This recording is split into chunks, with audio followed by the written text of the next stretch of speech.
गुरुदेव का सुमंगल आगमन हो चुका है। सुंदर गुरु वंदना के साथ में आज कथा के हम सभी चतुर्थ दिवस में प्रवेश करेंगे। जय जय श्री राधे, हर हर महादेव, श्री शिवाय नमस्तुभ्यं।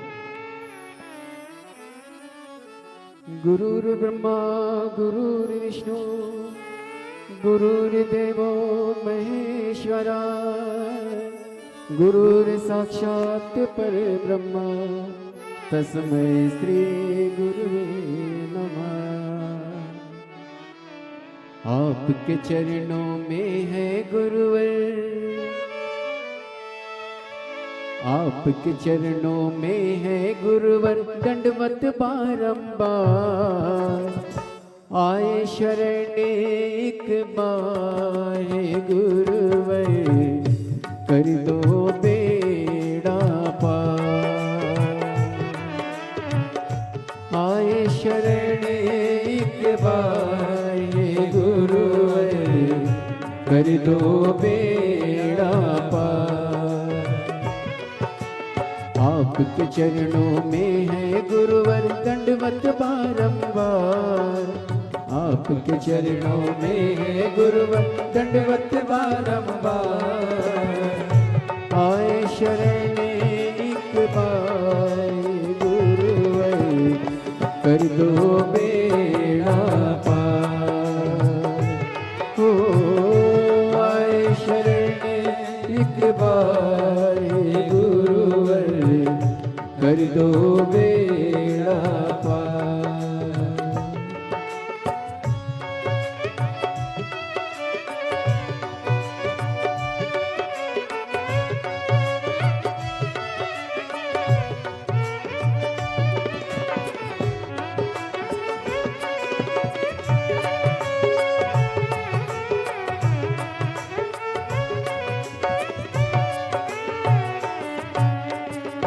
बोले गुरुदेव भगवान की जय जय श्री राधे।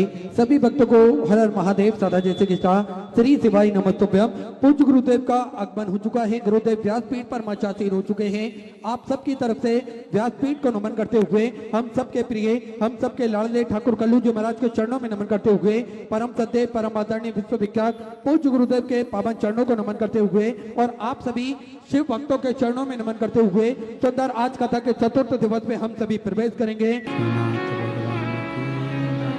ओंकारेश्वर भगवान की, ओंकारेश्वर भगवान की, माँ दंतेश्वरी माता की, कुबरेश्वर महादेव की।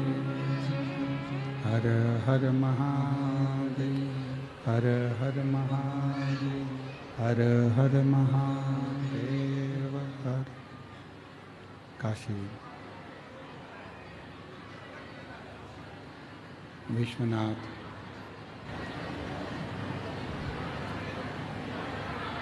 ओगरदानी त्रिकालदर्शी कैलाशी अविनाशी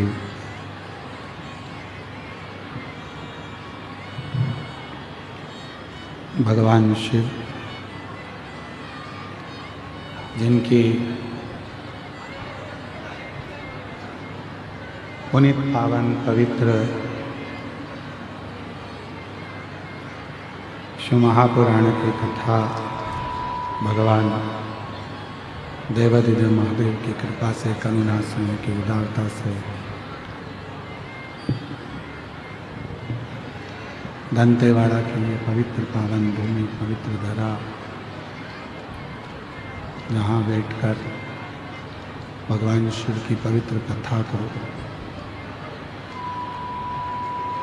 श्रवण करने का सौभाग्य बाबा देवादिदेव महादेव की कृपा से, माँ दंतेश्वरी की करुणा, उनकी कृपा, उनकी उदारता से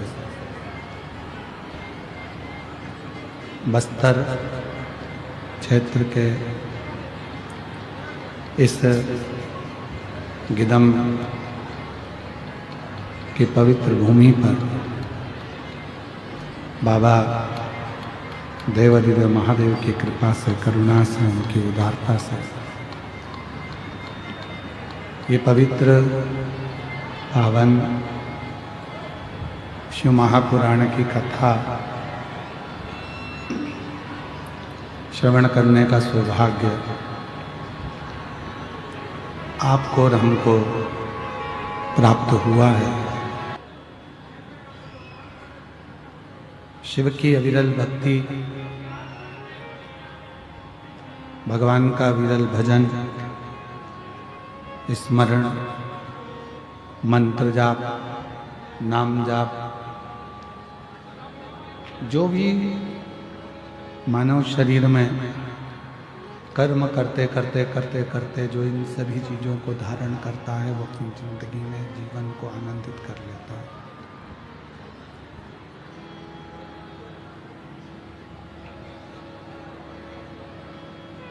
ये व्यासपीठ डीले कम करो, आवाज क्लियर करो।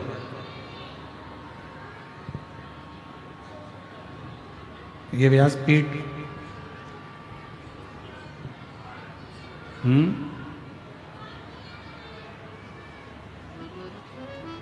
ये व्यासपीठ स्पीकर बढ़ाओ, स्पीकर थोड़े से स्पीकरों की आवाज बढ़ाइए। ये व्यासपीठ कभी भी नहीं करती, न घर परिवार कुटुंब का, नाते रिश्ते छोड़कर। व्यासपीठ हमेशा एक बात जरूर कहती है कि जिस जगह पर रहें, जैसे रहें, जिस अवस्थाओं में डूबे रहें, कर्म में डूबे रहें, कार्य में डूबे रहें, और साथ में थोड़ा थोड़ा भगवत भजन करते चलें। सब कुछ छोड़कर भजन करना सरल है।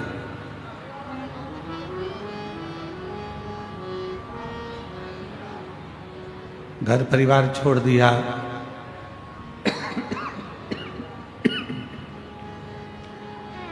नाते रिश्ते छोड़ दिए, कुटुंब कबीला छोड़ दिया, ये सब कुछ छोड़कर कहीं पर भी बैठ जाओगे, चले जाओगे, भजन कर लोगे, सरल है। पर अपने घर में रहकर, कुटुंब में रहकर, परिवार में रहकर, नाते रिश्तों के साथ रहकर भगवत भजन करना थोड़ा कठिन।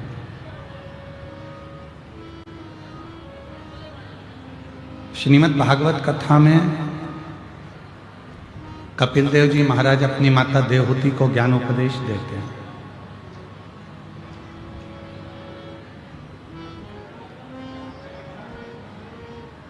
और माँ देवहूति से कहते हैं, माँ, दुनिया के लोग कहते हैं कि बुढ़ापा बुरा होता है, बुढ़ापा बेकार होता है, बुढ़ापा ठीक नहीं होता। बुढ़ापा श्रेष्ठ नहीं, पर श्री कपिल देव जी महाराज अपनी माता से कहते हैं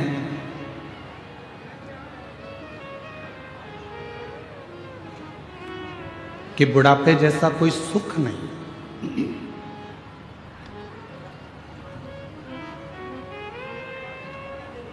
दुनिया के लोगों को बुढ़ापा बुरा लगता है,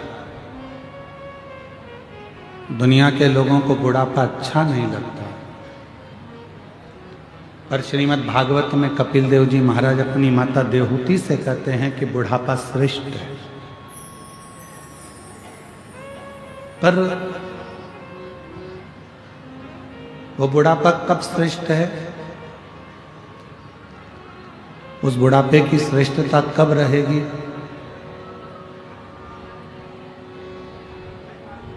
माँ से कहा, माँ, बुढ़ापे में दिखना थोड़ा सा कम हो जाता, नेत्रों की ज्योति थोड़ी कम हो जाती, तो दुख मत करो।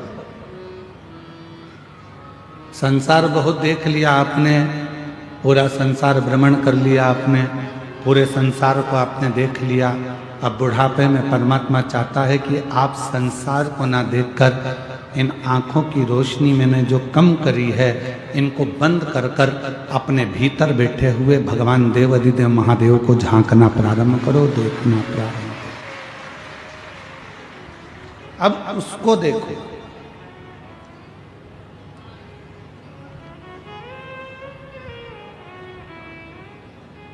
फिर देवती माता ने कहा कि बुढ़ापे में श्रवण शक्ति कमजोर हो जाती है, सुनाई कम देता है, सुन नहीं पाते हैं। माँ देवहूति से कपिल देव जी महाराज कहते हैं, माँ अगर बुढ़ापे में कम सुनाई दे तो भगवान को धन्यवाद देना कि अब हमें लोगों की नहीं सुनना है, अब अपने मन की सुनना है और परमात्मा को सुनना है।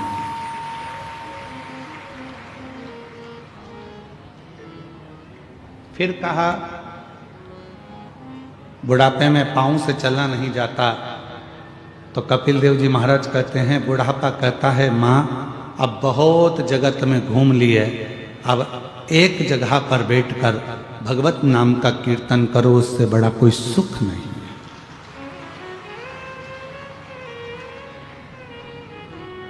फिर कहा बुढ़ापे में हाथ थोड़ा थोड़ा कांपने लगता है, थर थर थर थर हाथ कांपने लगता है, थोड़ा थोड़ा कांपने लगता है, थोड़ा थोड़ा हाथ धूजने लगता है, कांपने लगता है, तो इन हाथों से कोई काम नहीं बनता।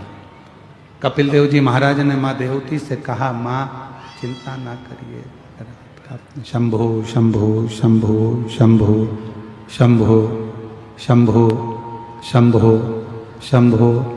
माँ यदि थोड़ा बहुत हाथ कांपने भी लगे तो परमात्मा चाहता है तू माला करे, मन का एक जपे और वो तेरे हाथ धूजने से मन का 2 खसक जाए तो भी राम उसको स्वीकार कर लेता है, शिव उसको स्वीकार कर लेता है। अब बुढ़ापे जैसा सुख कहां?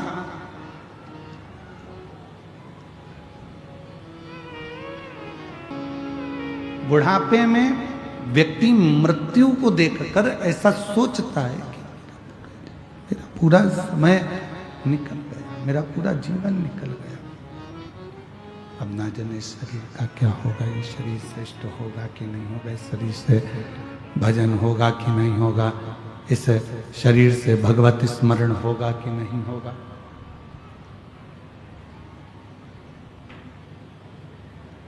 पर मेरी जीजियों, मेरे जीजाओं, मेरी बेटियों, मेरे बेटाओं, मेरी माताओं, मेरे बुजुर्ग माँ बाप, एक बात का स्मरण रखिएगा आप अपने अंदर कि बुढ़ापे से सुंदर कुछ नहीं हो सकता, जिसमें हम भगवत भजन को करें, भगवत स्मरण को करें, भगवत नाम को। ये चल रहा है स्पीकर, जरा कान लगाइए।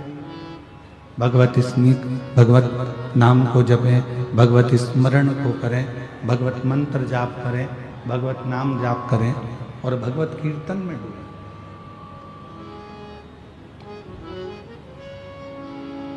आप लोगों को मालूम होगा, आप लोग सब बहुत वन क्षेत्र में रहते हैं, पूरा जंगल क्षेत्र है बस्तर, और इस वन क्षेत्र में ज़्यादा मात्रा में आम भी मिल जाता है, और एक फल वन क्षेत्र में ज़्यादा मिलता है जिसको बेर कहते हैं। अब हमारे उधर तो इसको बेर कहते हैं, तुम्हारे इधर बेर कहते हैं, बोर कहते हैं, क्या कहते हैं? जम के बोलो, बेर कहते हैं। आता है इधर? बोलो तो जम के आता। 2 देव ऐसे हैं जिनको बेर अति प्रिय है। एक मेरे देव अधिदेव महादेव और दूसरे मेरे अयोध्या के श्री रामचंद्र भगवान, जिनको बेर की प्रियता है।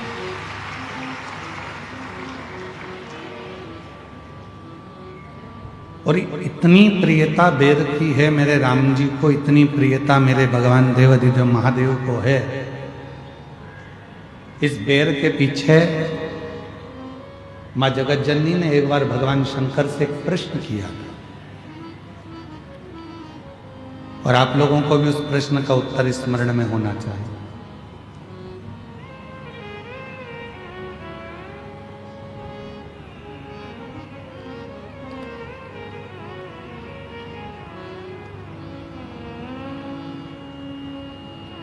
जगत जननी मां अम्बा जगदम्बा एक बार भगवान शंकर जी के साथ में भ्रमण करती हुई महाकाल वन में पहुंच गई।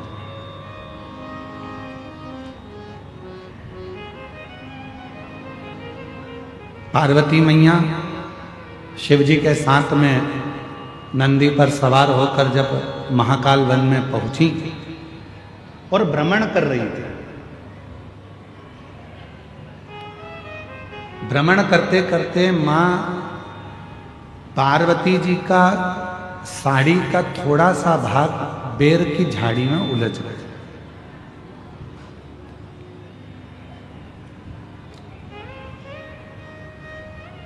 और बेर की झाड़ी में मां पार्वती जी का जब साड़ी का भाग उलझा, पार्वती मैया उसको सुलझाने लगी और देवाधिदेव महादेव थोड़ा सा आगे निकल गए। पार्वती मैया बेर की झाड़ी से अपने पल्लू को सुलझाकर वापिस शिव जी के पास आ गईं और उनके चरण पकड़कर महाकाल वन में मां पार्वती जी शंकर जी के पास बैठ गए।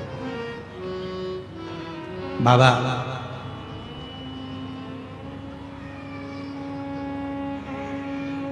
ये बेर की झाड़ी इतनी उलझी हुई है, ये बेर की झाड़ी इतनी उलझन उत्पन्न करती है, इतनी उलझी हुई है, इसमें इतने कांटे लगे हुए हैं, इतनी उलझन बनी हुई है, और फिर भी आपको बेर इतना प्रिय क्यों है? आपको ये बेर इतनी प्रियता क्यों है? आपको इस बेर की इतनी प्रियता क्यों? जब ये बेर की झाड़ी इतनी उलझी हुई है, इसमें कांटे इतने लगे हुए हैं, ये उलझन उत्पन्न करती है, इतनी उलझी हुई है, तो भी आपको बेर से इतना प्रेम क्यों है? शंकर भगवान ने उत्तर दिया, पार्वती, संसार जैसे बेर की झाड़ी उलझी हुई है, वैसे ही ये पूरा संसार सागर उलझा हुआ है, पर उस उलझे हुए संसार सागर में भी जैसे बेर पूरी झाड़ियों में उलझा रहता है, पर बेर उस झाड़ी में अपने आप को संभाल कर रखता है और वो बेर एक दिन मेरे पास पहुंच जाता है। उसी तरह जिसने पूरे संसार में भ्रमण कर कर भी, संसार के लोगों के साथ रहने के बाद भी, संसार के जीवों में उलझने के बाद भी जो अपनी आत्मा को परमात्मा में लगा कर रखता है, शिव कहते हैं वो बेर की तरह मुझे स्वीकार होता चला जाता है।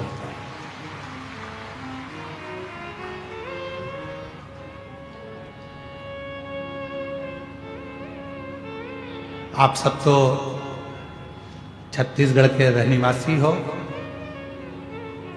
राम जी के नाना जी के घर से हो, तो आप लोगों को तो मालूम होगा मां शबरी अम्बा के दरवाजे पर जब भगवान श्री राम पहुंचे थे, तो मां शबरी अम्बा ने राम जी को क्या खाने को दिया था?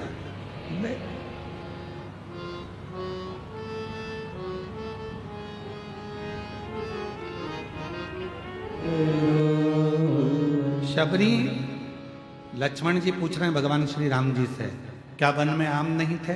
क्या वन में केले नहीं थे? क्या वन में पपीता नहीं था? क्या वन में फल नहीं थे? क्या वन में अमरूद नहीं थे? क्या वन में कोई दूसरा फल नहीं था? शबरी ने तुमको झूठा बेर क्यों दिया?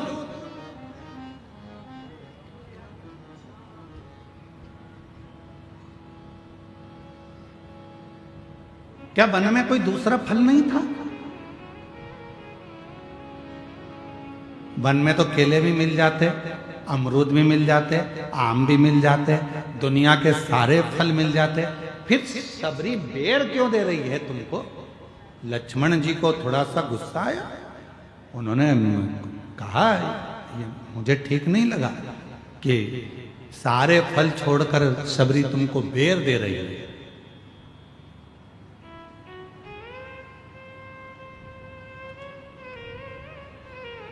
राम जी ने कहा लक्ष्मण तुम कभी नहीं समझ पाओ,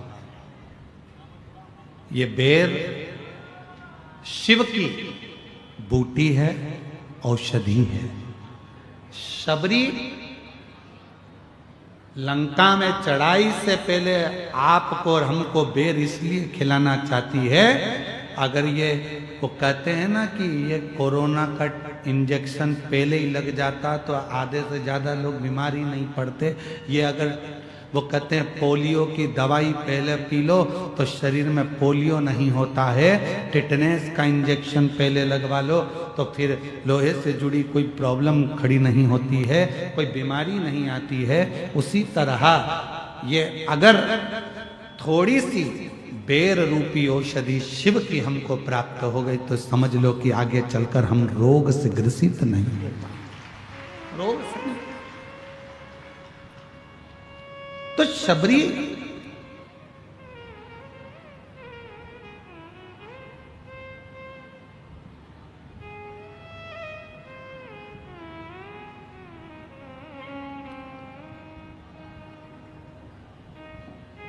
आप सबको मालूम होगा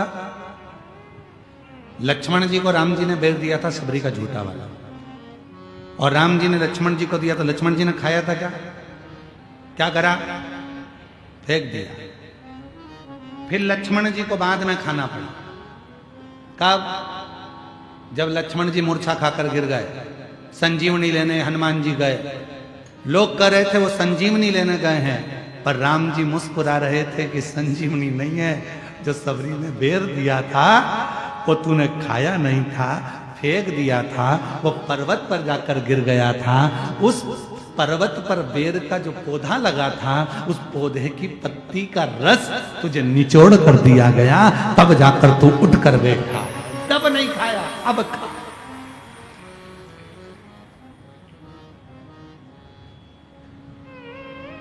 तो तब ग्रहण नहीं कर पाया, अब ग्रहण कर। तो लक्ष्मण जी कह रहे हैं प्रभु ये बेर ही क्यों दिया? केला दे देती, फल दे देती, आम दे देती, पपीता दे देती, सेब दे देती, अंगूर दे देती, कुछ भी दे देती, पर ये क्यों दिया बेर? तब राम जी ने कहा ये शंकर की बूटी है, और ये बूटी कोई साधारण नहीं होती। आज भी हमारे शास्त्र कहते हैं महाराज, अगर शिवरात्रि के दिन शंकर भगवान पर बेर समर्पित कर कर यदि उस बेर को खाया जाता है तो दमे जैसी बीमारी भी ठीक हो जाती है, श्वास से जुड़ी हुई तकलीफें भी ठीक हो जाती है।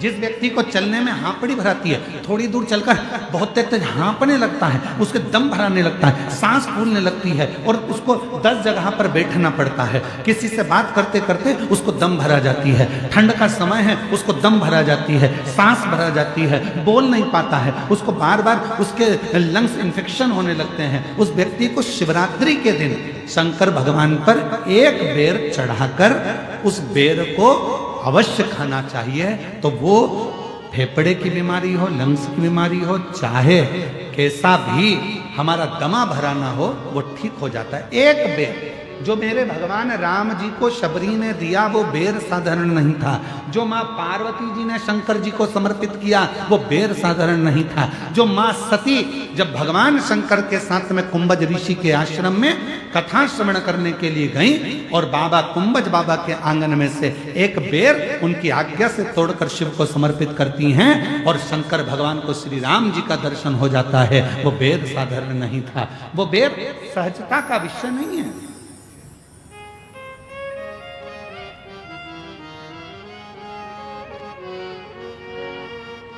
वो बेर साधारण नहीं है। जिस बेर के पौधे के नीचे तुलसी बाबा को श्री हनुमान जी महाराज के साक्षीकरण हो जाता, जिस बेर की झाड़ी में भगवान राम के हनुमान जी का दर्शन हो जाता, वो बेर साधारण नहीं। और शबरी के झूठे बेर भी खाते रहा करो, दर्शन के बावरी दर्शन दिया करो। तो कभी कभी तो हमको लगता है कि शंकर भगवान, कभी कभी हमको लगता है भगवान श्री राम जी और मेरे भोलेनाथ जी, ये दोनों आदिवासी और वनवासियों से इतना प्यार करते हैं कि इनके बिना एक मिनट नहीं रह पाते, इसलिए इनका बेर उनको अति प्रिय लगता है, इसलिए उनको बेर की प्रियता है।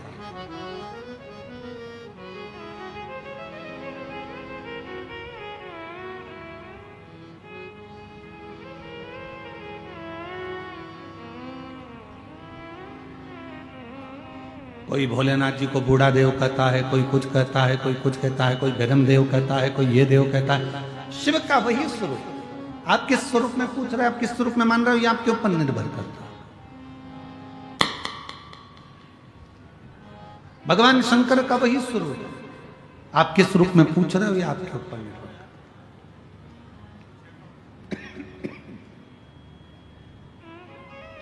शिव कथा कर रहे, लक्ष्मण जी ने पूछा भगवान श्री राम जी से, शबरी अम्बा को बहुत सारे फल मिल जाते पर शबरी अम्बा ने बेर ही क्यों ला कर दिया?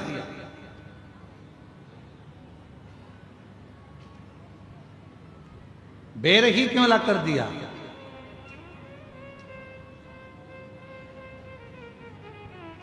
भगवान राम जी मुस्कुराकर बोले, शबरी अम्बा बहुत समझदार है, उसको मालूम है शबरी बोलना नहीं जानती है, स्तुति करना नहीं जानती है, आराधना साधना करना नहीं जानती है, बहुत मंत्र नहीं जानती है, इसलिए उसने बेर लाकर दे दिए। और बेर भी झूठे कर दिए हैं कि मैं नहीं बोल सकती अपने मुख से मेरे दिल की बात, ये बेर बोलेंगे आपसे, क्योंकि बेर बताता है कि जैसे मैं झाड़ियों में रहा, मैं उलझनों में पड़ा रहा, आखिरी में आपने मुझे स्वीकार कर लिया।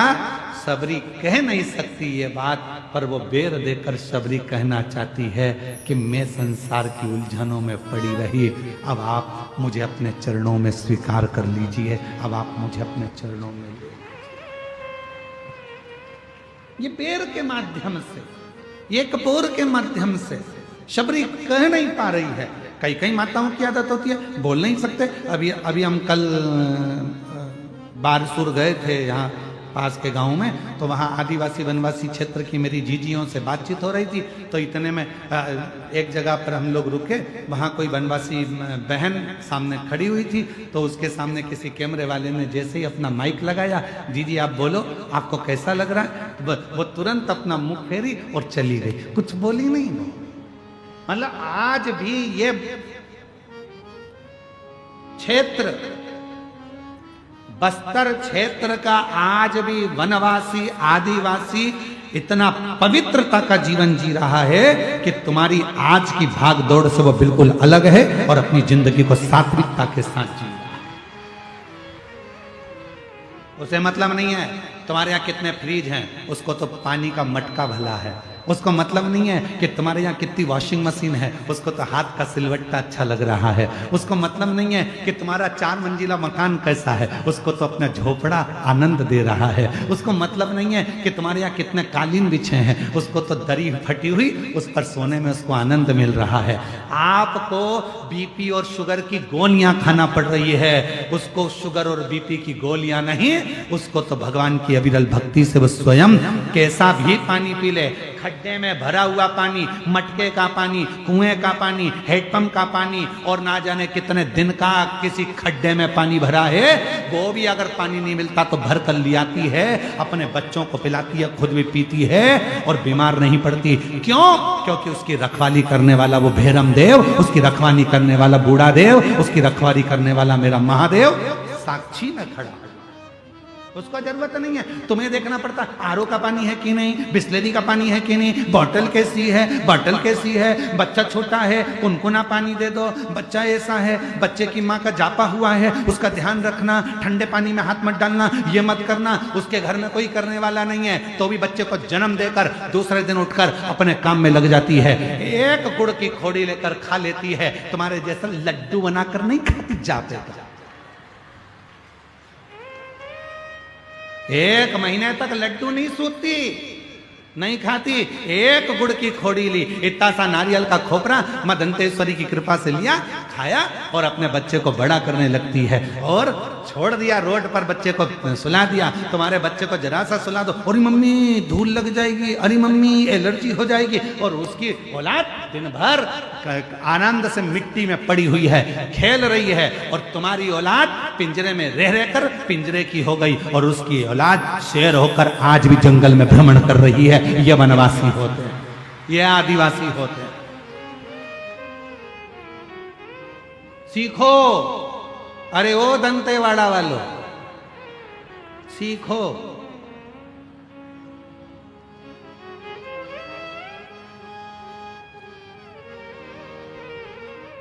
किसके सहारे जीना है?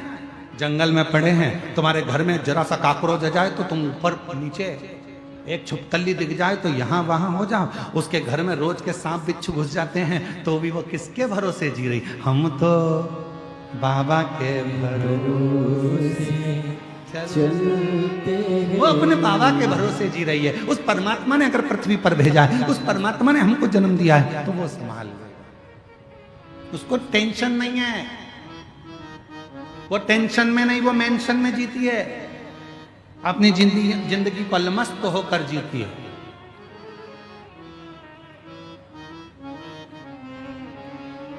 सास कह दे तुमको बेटा एक गिलास पानी ला दे, तो तुम्हें चक्कर आ जाते हैं।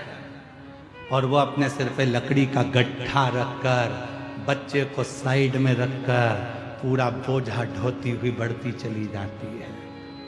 पूरा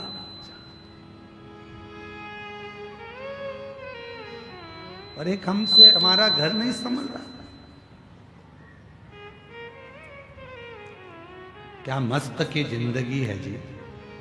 मेरे वनवासी आदिवासी क्षेत्र के जितने मेरे बहन भाई हैं, उन सभी को पवित्र चरणों को नमन करता हूं कि आप अपने संस्कारों को नहीं भूले हो, और आप अपनी भारत माता की सभ्यता को नहीं भूले हो, आप अपने सनातन को नहीं भूले हो। बस इनको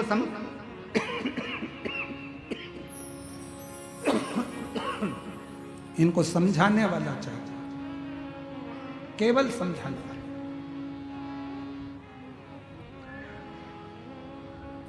दूसरे धर्म के लोग इनसे लाभ उठा रहे, दूसरे धर्म के लोग इनसे फायदा उठा रहे।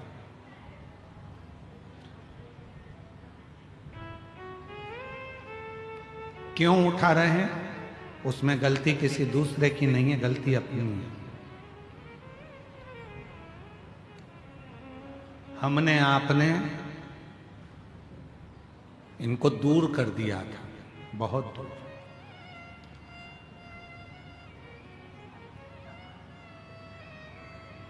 आज लोग कहते हैं हम घर वापसी करा रहे हैं।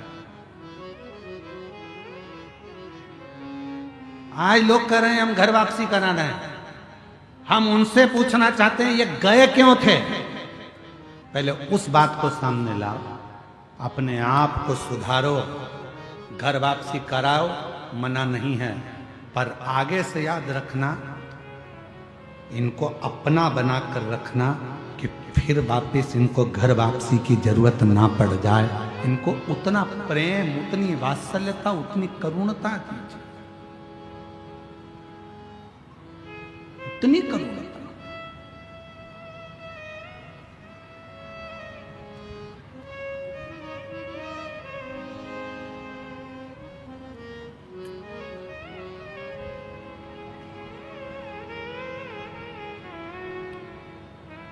महाराज,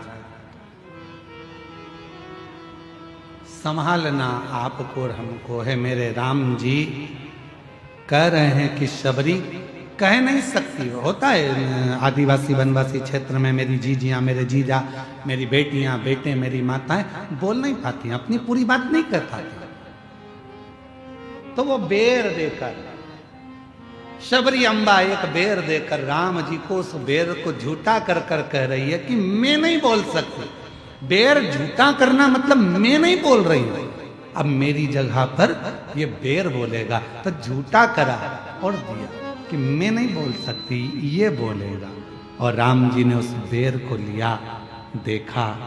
लोग कह रहे थे कि बेर को मेरे राम देख रहे थे, नहीं, बेर की बात राम सुन रहे थे। ये वो शबरी है जो अपने पिता के घर से आपके लिए दौड़ कर आई है, वन में जीवन निकाल रही है। ये वो शब्द और अब इसको स्वीकार कर लीजिए।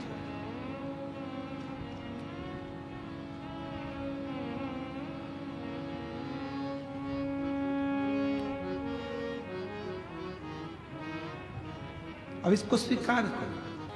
शिव महापुराण की कथा वर्णन करती है शिव को और राम जी को अति प्रिय है बेर, अति प्रिय। शबरी अम्बा खुद भगवान से कुछ कह नहीं सक रही, बोल नहीं पा रही। एक बेर को झूठा कर कर भगवान को दे देना, अर्थात मैं नहीं बोल पा रही हूं पर मेरी ओर से ये बेर बोले, मेरी ओर से।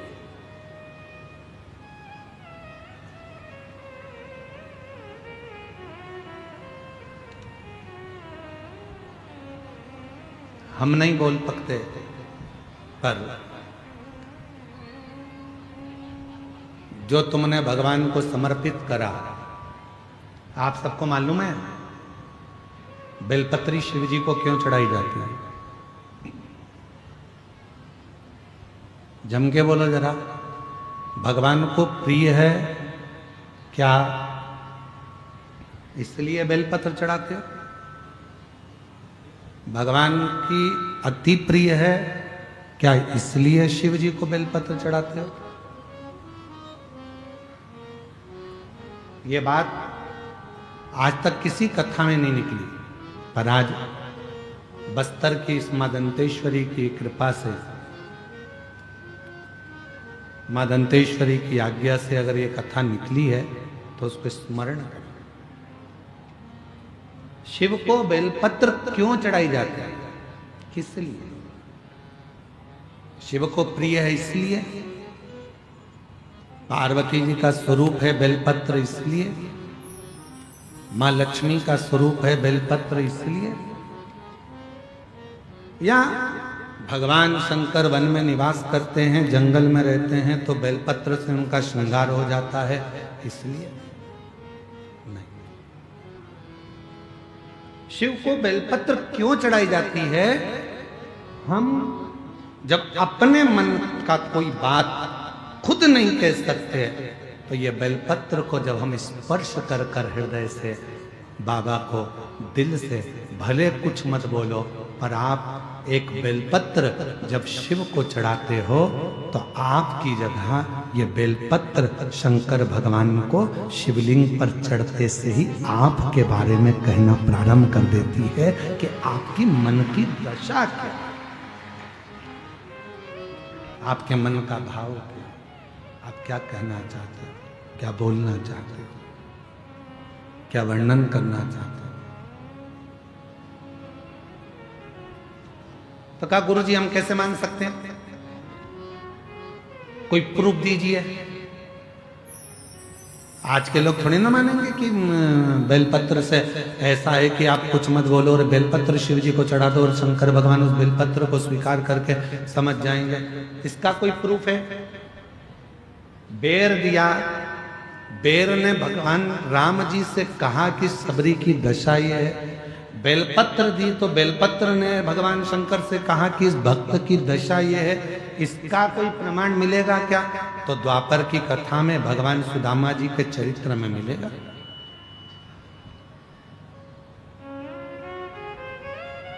कितने लोग हैं जिन्होंने श्रीमद् भागवत सुनी है? जरा हाथ उठाओ तो जरा। जिन्होंने भागवत सुनी, भले टीवी पर सुनी चाहे कहीं पर भी सुनी, सुनी तो है ना? रखो। सुदामा जी ने भगवान कृष्ण से कहा था क्या कि मेरे घर में कुछ भी नहीं है प्रभु, खाने के भी लाले पड़े हैं, मेरे बच्चे भूखे हैं प्रभु, मेरे घर की दशा ठीक नहीं है प्रभु। कहा था सुदामा जी ने जम के बोलो जरा, नहीं था। फिर भगवान को कैसे मालूम पड़ा कि इसकी दशा ऐसी है? कब? जब सुदामा जी की पत्नी सुशीला पड़ोसी के घर से चावल मांग कर लाई, तंदूल लेकर आई। वो तंदूल को अपने साड़ी के पल्लू में फाड़ कर उसमें रख कर जब पति को बांध कर दे दिया गया और वो लेकर गया पति, और पति ने जब तंदूल को निकाला, उस तंदूल के दाने को देख रहे थे और तंदूल फांकने के बाद जो साड़ी का पल्लू था उस पल्लू को देखा तो भगवान ने दशा जान ली कि सुदामा के घर की दशा क्या है।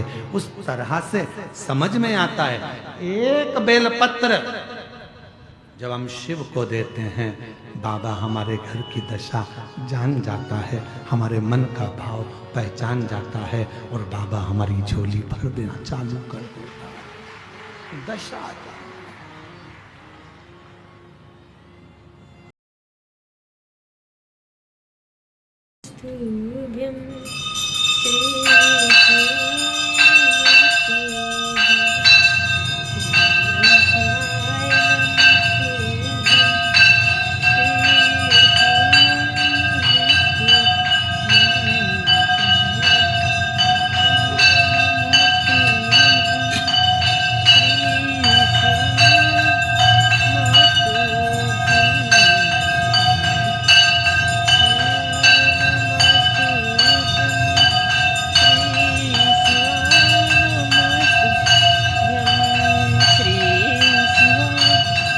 कैसे भगवान को अपने मन का भाव कर दें? हमें ना स्तुति आती है, ना मंत्र आता है, ना साधना आती है, ना तंत्र आता है। और एक और प्रसंग सुन लीजिए, आज मां दंतेश्वरी की कृपा से एक प्रसंग और सुनिए, कितना सुंदर प्रसंग है। जब भोले बाबा ने प्रथम बार मेरे भोलेनाथ ने डमरू बनाया और डमरू का नाद किया तो उसमें से स्वर निकलना प्रारंभ हुए। पहली बार सृष्टि का संतुलन मेरे भोलेनाथ ने करना प्रारंभ कर दिया। पहली बार पार्वती जी ने पूछ लिया, बाबा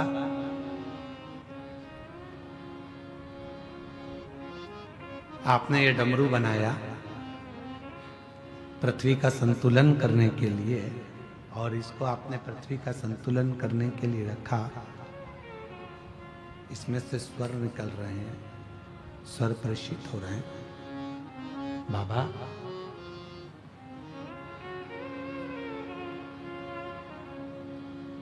आप कैसे दुनिया के शब्द को श्रवण कर लोगे, कैसे दुनिया के शब्द को स्वीकार कर लोगे? किसके मन में क्या चल रहा है आप कैसे स्वीकार कर सकते हो? शिव जी ले गए पार्वती को सुंदर वादियों में भ्रमण कराते कराते आज मेरा बाबा केदार खंड में पहुंच गए। केदार खंड में, और बाबा केदारनाथ जी का जो शिला सुंदर सुंदर पर्वत कंदरा उत्तराखंड की देवभूमि, जहां पर बह रहे थे झरने, उन झरनों में से पानी गिर रहा था। तब एक वृक्ष का पत्ता पड़ा हुआ था सूखा, उस वृक्ष के पत्ते पर एक एक पानी की धीरे धीरे तरंगे गिर रही थी और पत्ते में से स्वर निकल रहा था। मेरे भोले बाबा पार्वती से कह रहे थे, जरा कान लगा कर सुनो क्या बोल रहा है, क्या बोल रहा है, कान लगाओ सुनो, श्रवण करो, सुनो पार्वती वो क्या बोल रहा। पार्वती को कुछ समझ नहीं आया, पार्वती कुछ समझ नहीं पाई, समझी नहीं मां। माता पार्वती जी जान नहीं पा रही थी।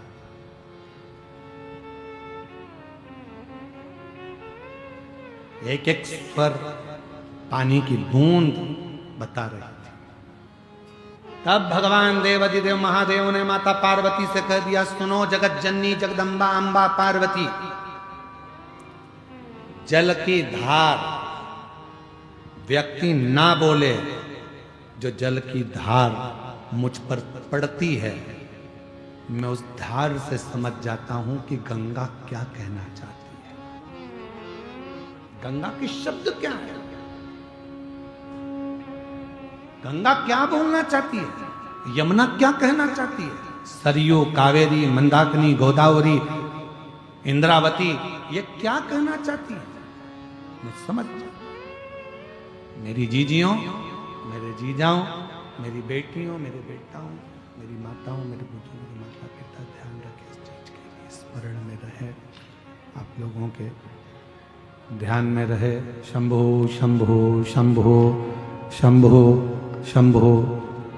थोड़ा ध्यान रखें इस बात का कि मेरे भोले बाबा को जब आप एक लोटा जल समर्पित करते हो और धीरे धीरे जब वो जल की धार मेरे देव अधिदेव महादेव पर चढ़ना प्रारंभ होती है, तुम कुछ कहो ना कहो, पर तुम्हारे घर से आया हुआ पानी जब शिव जी पे चढ़ता है तो वो जल की धार शंकर जी से तुम्हारे मन की और तुम्हारे घर की पूरी बात कह देती है और शिव करुणा करना प्रारंभ कर देते हैं, शिव दया करना प्रारंभ कर देते हैं।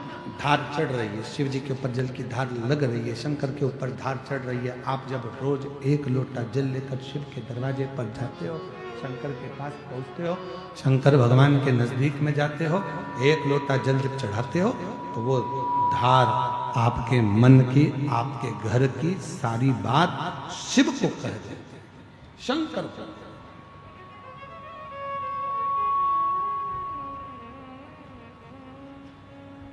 समझ में आया है? बेलपत्री शिव जी को क्यों चढ़ाई जाती है? जम के बोलो जरा। हम अपनी बात बाबा से नहीं कर सकते तो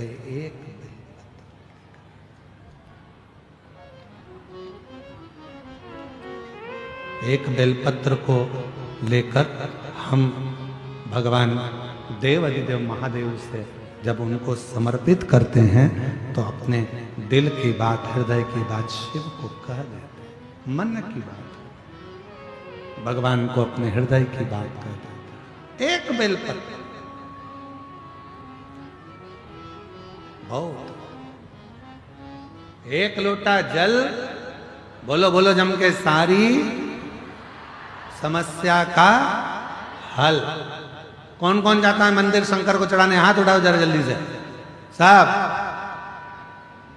बहुत जोरदार। घर जाके नजर उतरवा लेना, नजर ना लगे आप लोगों को, बहुत जरूरी है, जाया करो।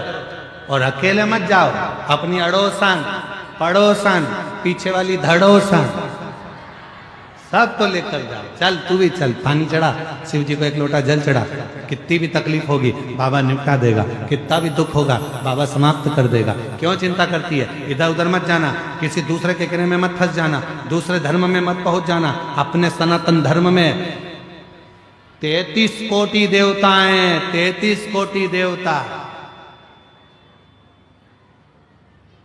33 कोटि। तेरा मन पर करे भैरम देव को मान, तेरा मन करे बूढ़ा महादेव को मान, तेरा मन करे शिव को मान, तेरा मन करे देवी को मान, तेरा मन करे तो दत्त को मान, तेरा मन करे तो राम जी को मान, तेरा मन करे तो कृष्ण जी को, तेरा जैसा मन करे, तेरा जैसा मन कर जाए वैसा तू मान, वैसा भजन कर। और मेरे भोले बाबा को गौरा ही भावे, मेरे भोले बाबा को गौरा ही भावे, बहुत दिन हो गए गौरा को देखे, बहुत दिन हो गए गौरा को देखे। ये बहुत दिन हो गए। हाँ, हम माता के स्मरण नहीं करें, हम शिव का स्मरण नहीं करें। एक बेलपत्र हमारे मन की दशा को शिव से कह देती है, एक लोटा जल हमारे मन की दशा को शंकर भगवान से कह देता है। और तो और शिव महापुराण की कथा कह रही है कितने सुंदर प्रसंग को भगवान वर्णन कर रहे हैं। वेद व्यास जी ने लिखा, कुंभज ऋषि के आश्रम में, अगस्त ऋषि के आश्रम में भगवान शंकर माता सती को लेकर कथा श्रवण करने के लिए पहुंचे और कुंभज ऋषि कथा कह रहे थे, भोलेनाथ जी को भी देख रहे थे और सती माता को भी देख रहे थे। उस समय पर सती मैया कुंभज ऋषि से कुछ नहीं कही, तो भी कुंभज बाबा सती के हृदय के भाव को समझ गए थे। सती के हृदय के भाव, माता सती के मन के भाव को समझ गए।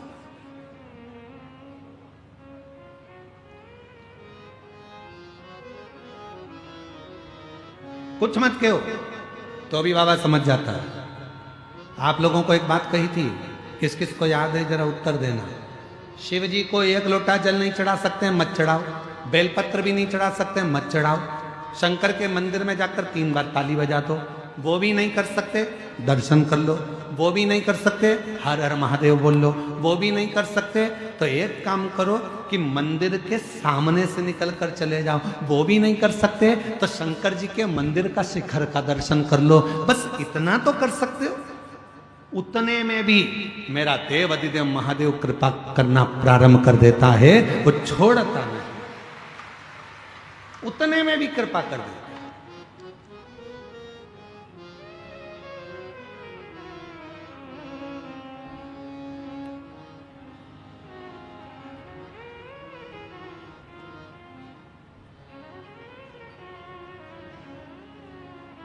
बस उसका स्मरण कर लिया और वो कृपा करना प्रारंभ कर दिया। कृपा कितनी सुंदर कथा है, थोड़ा ध्यान लगाकर सुनिएगा।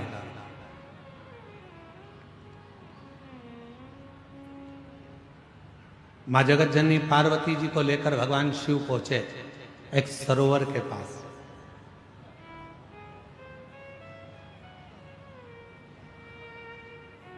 पार्वती जी हाथ जोड़कर बोलने लगी कि मुझे तुम्हारा पाशुपत्य अस्त्र नहीं चाहिए, मुझे तुम्हारा पाशुपत्य अस्त्र नहीं चाहिए। केवल 2 चीज चाहिए, एक पाशुपत्य व्रत दे दो मुझे और एक पाशुपत्य योग दे दो। एक मुझे योग दे दीजिए और एक मुझे व्रत दे दीजिए। तो शंकर भगवान ने फिर कहा कि देखो पार्वती, तुम एक काम करो कि इन 3 में से कुछ एक मांग लो। तुम्हें पाशुपत्य अस्त्र नहीं चाहिए तो तुम या तो पाशुपत्य योग ले लो या पाशुपत्य व्रत ले लो। पार्वती जी ने कहा, भोले बाबा, जब आपसे मैंने शादी नहीं करी थी, जब मेरा विवाह नहीं हुआ था, तब मैंने आपके बहुत व्रत करे। तो अब मेरा मन करता है, मेरा दिल करता है कि आप व्रत की जगह मुझे पाशुपत्य योग सिखा दो। ठीक है। शिव जी बैठ गए, सरोवर का तट था, पार्वती मैया सामने बैठ गई और बाबा भोलेनाथ जी पार्वती जी को अपना योग सिखाने लगे और योग का ज्ञान देने लगे। ध्यान दीजिएगा, योग सिखा रहे हैं, योग का ज्ञान दे रहे, दोनों चीज चल रही। अब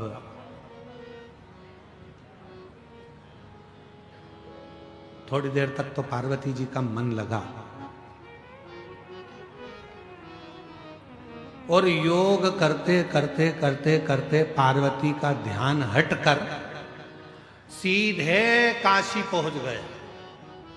जैसे कई माताएं ऐसी बैठी हैं जिनका मन कथा सुनते सुनते घर पहुंच जाता है। फ्रिज में दूध रख के आई थी, बहू पूरी की चाय बना के नी पी जाए। बच्चे आते होंगे स्कूल से, बहू ना जाने उनके कपड़े वगैरह देगी कि नहीं देगी, मैंने वहां रख कर आ गई थी। कईयों को टेंशन लगा रहता है, मैं यहां आ गई मेरी पड़ोसन मेरी बुराई मेरी बहू से तो नहीं कर रही होगी। चिंता। बेटी कहाँ है? कथा में। दिल कहाँ है? घर पे।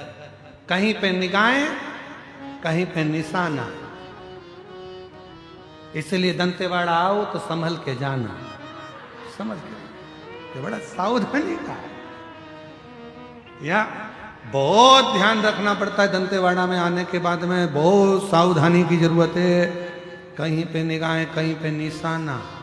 बहुत सावधानी से दंतेवाड़ा आना, और यहां फंस गए तो दूसरी बार फिर नहीं जाना, बहुत मुश्किल। एक बार आ गए और तुम्हारा दिल अगर बस्तर में लग गया तो फिर कहीं नहीं जा सकते, आप यहीं के हो, फिर आप यहीं। दिल लग गया। तुम देखना कई लोगों की ड्यूटी लगते लगते या नौकरी करते करते 8-10 साल हो जाते हैं ना, फिर वो सोचते हैं कि अब मन नहीं करता बस्तर को छोड़ने का। भले वनवासी क्षेत्र है, आदिवासी क्षेत्र है, पर शांति बहुत है, बहुत शांति, बहुत शांति मन की, पड़ोस वाली नहीं। बहुत शांति मन, बहुत हृदय शांत है। यहाँ व्यर्थ का कुछ फालतू की चीजें नहीं है। यहाँ तो केवल सीधे साधे लोग हैं, अलमस्त रहते हैं, अपनी छोटी मोटी व्यापार कर लेते हैं, छोटा मोटा दुकान कर लेते हैं, छोटा मोटा काम करके अपनी गुजारा कर लेते हैं, और बड़े प्रेम से अपनी आनंद के साथ। सब दूर किलो से सामान मिलता है। बस्तर में हमने देखा, जब हम अभी वो गांव गए थे तो वहां पर मिर्ची का इतना बड़ा ढेर, टमाटर का इतना बड़ा ढेर, और मूली का इतना बड़ा ढेर, हरे धने का इतना बड़ा ढेर। जब हम बहुत छोटे थे तब हम ऐसा देखते थे, जब गांव के लोग बेचने आते थे तो ऐसे ढेर लगा लगा के, ढेरी 5 रुपए की ढेरी, 5 रुपए की ढेरी, 5 रुपए की ढेरी, ये पहले चलती थी। पर आज भी हमारे बस्तर में आज भी ढेर से ही बिकता है, आज भी ढेर से, ढेर ही लगी।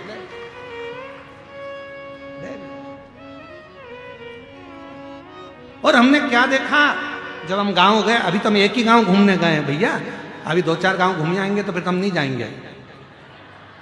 अभी तो हम एक ही गांव घूमने गए, फिर हमने देखा थोड़ी देर, तो हमने क्या देखा कि एक गांव का व्यक्ति ये सब फेटा बंधा हुआ था, इतनी इतनी धोती उसकी चढ़ी हुई थी टाबिल जैसी, और यहाँ कुछ बंधा हुआ था, और वो ऐसा अपने कहीं क्या बांध के ऐसा लेके आया था। हम खड़े खड़े देख रहे थे, ढेरी वाले के पास आया, उसने ढेरी वाले की वहाँ पर ढेरी में ऐसा डाल दिया, और उसको पैसे भी देने की जरूरत नहीं पड़ी। उसने मूली उठा के रख दी, टमाटर रख दिया, हरी मिर्ची रख दी, और वो लेकर चले गया।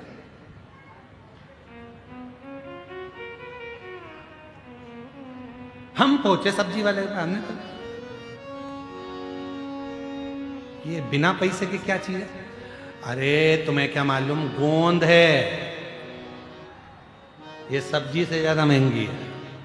मतलब आज भी आदान और प्रदान चल रहा है कि तुम दोगे तो हम देंगे।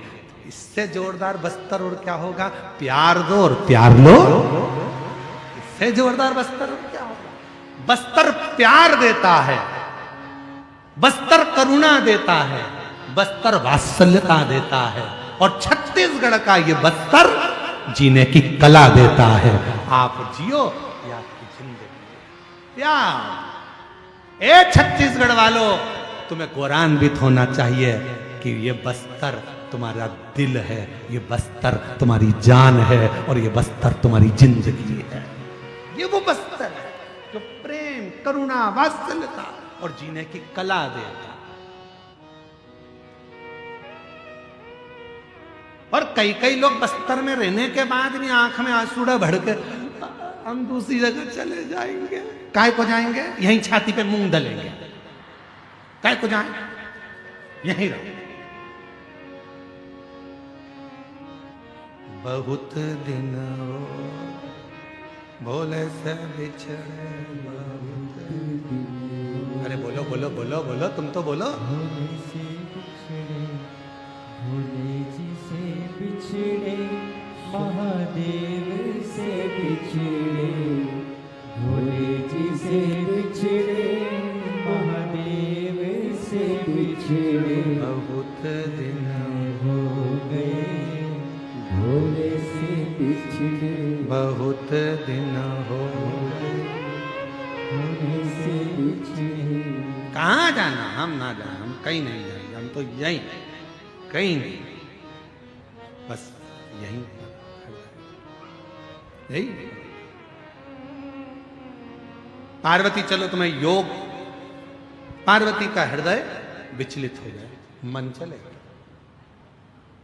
ये मन जो है ना, ये बड़ा विचलित है, बहुत जल्दी भटक जाता है, बहुत जल्दी। कथा दिल लगाकर सुन रहे हो, इतने में से कोई निकल कर गया, अभी तक मन था कथा में, जैसे कोई निकल कर गया।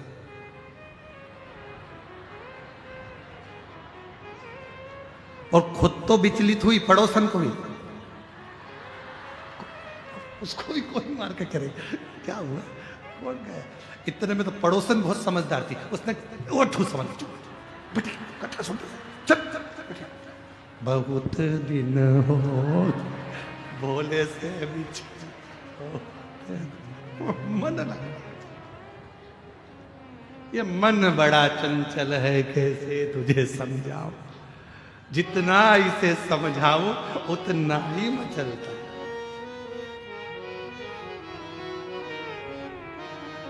हम भी हमारे दो को बहुत समझा रहे हैं, बहुत दिन हो, बहुत भोले से समझना कठिन। छत्तीसगढ़िया सबले बढ़िया, जय जोहार।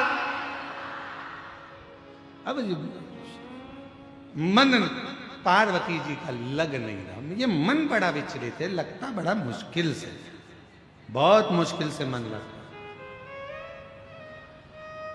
इसको लगाने का प्रयास करो तो भी नहीं लगता।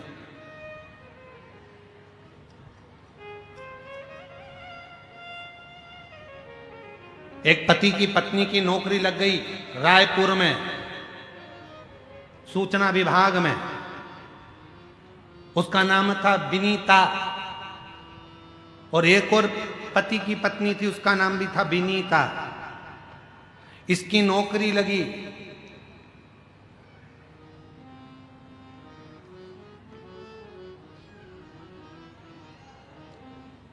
और ये अपने पति से कहकर चली, मैं पहुंचते से फोन कर दूंगी, तुम चिंता मत करो, तुम्हें जल्दी बुला लूंगी रायपुर, हो। पति से कहा, और इस पति की पत्नी विनीता निपट गई।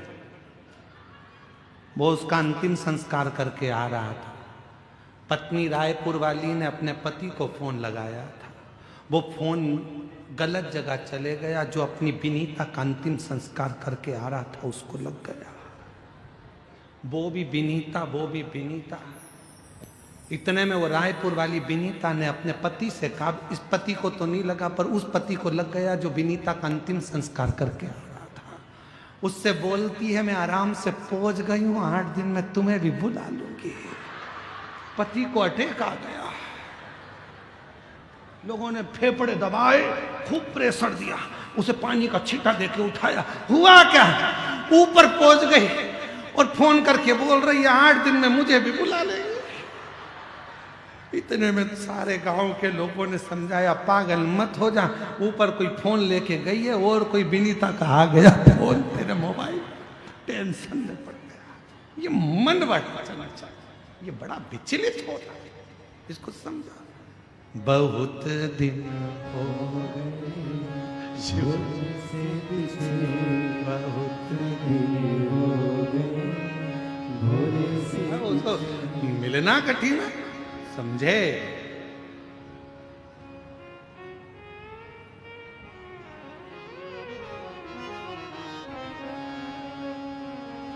महाराज, हे पार्वती, शिवजी योग सिखा रहे हैं। मेरे बाबा महायोगी हैं, दुनिया में शिव जैसा कोई योगी नहीं हुआ। शिव योग सिखा, और मां पार्वती योग सीख रही, पर ध्यान भटक गया। ध्यान, और जो ध्यान भटका, पार्वती जी का स्मरण काशी में पहुंच गया। काशी, शिव जी लगे योग सिखाने में, ज्ञान देने में, पार्वती का ध्यान गया काशी में। तभी एक मछली जिसके गर्भ में बच्चा था, मछली के गर्भ, और मछली के गर्भ में जो बच्चा था, मछली ने स्थिर होकर शंकर के उस योग को पूरा सीख लिया। गर्भ में जो बच्चा था वो योग सीख रहा था।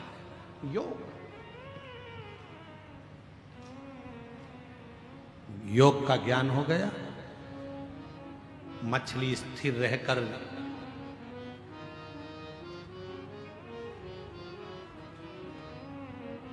योग सीख रहा है बच्चा। थोड़ी देर हुई, योग पूरा हुआ। शिव जी ने पार्वती जी से कहा, हर हर। पार्वती जी का ध्यान टूटा। काशी से मन हटकर वापस शिव जी के पास आया। पार्वती, योग सीखा? हाँ, सीख लिया। हाँ, 7 प्रश्न है पार्वती, उत्तर देना प्रारंभ करो। मेरे को समझ में आना चाहिए कि तुमने कितना सीखा। पार्वती जी घबरा गई, मन तो हमारा काशी चले गया, ध्यान था नहीं, मन नहीं था हमारा, काशी चले गया। शिव जी ने पहला प्रश्न किया, पार्वती जी उत्तर नहीं दे पाई, तो मछली के पेट में जो बच्चा था उसने उस प्रश्न का उत्तर दिया। दूसरा प्रश्न किया शिव जी ने, मछली के अंदर जो पेट में बच्चा था उसने उत्तर दिया। तीसरा प्रश्न किया, मछली के पेट में से आवाज आई, तीसरे प्रश्न का उत्तर दिया। जब 7 प्रश्नों में 7वें नंबर का प्रश्न था, शंकर भगवान ने कहा, पार्वती बोलो।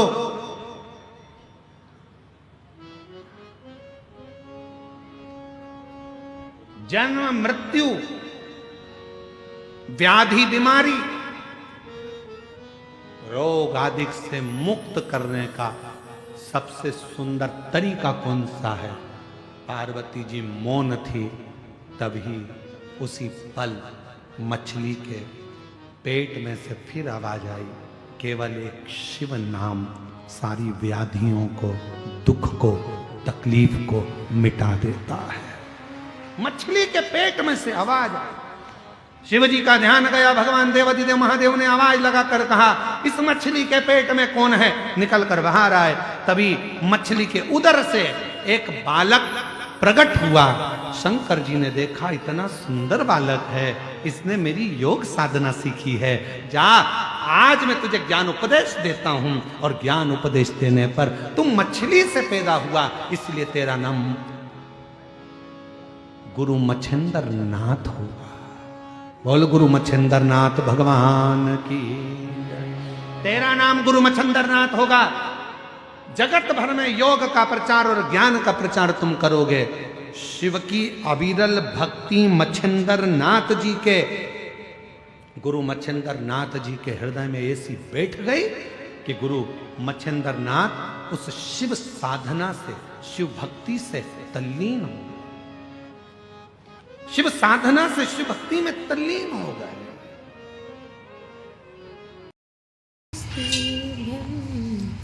श्री शिवाय नमस्तुभ्यं, श्री शिवाय नमस्तुभ्यं, श्री शिवाय नमस्तुभ्यं, श्री शिवाय नमस्तुभ्यं, नमस्तुभ्यं, श्री शिवाय नमस्तुभ्यं, श्री शिवाय नमस्तुभ्यं, श्री शिवाय नमस्तुभ्यं, श्री शिवाय नमस्तुभ्यं, श्री शिवाय नमस्तुभ्यं, श्री शिवाय नमस्तुभ्यं, श्री शिवाय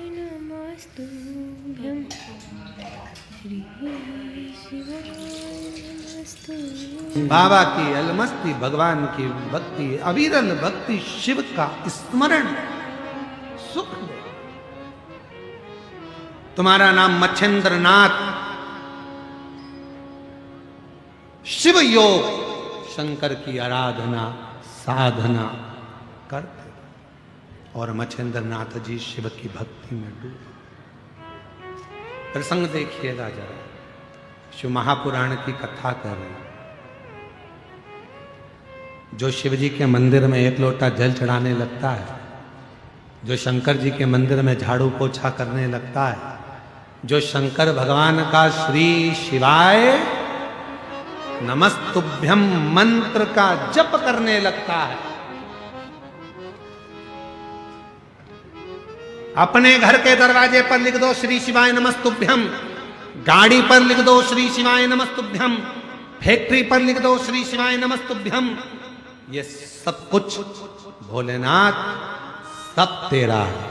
मेरा घर तेरा, गाड़ी तेरी, बंगला तेरा, सब तेरा, मेरा कुछ नहीं।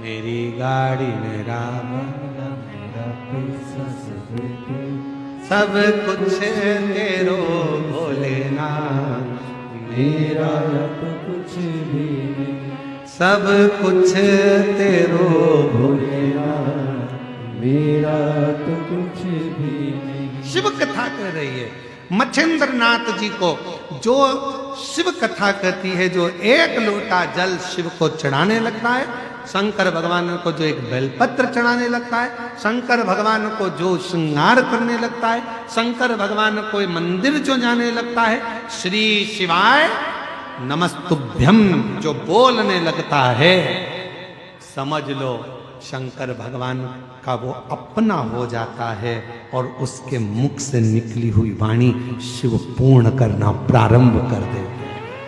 शिव पूर्ण करना प्रारंभ कर वो सिद्ध सिद्ध।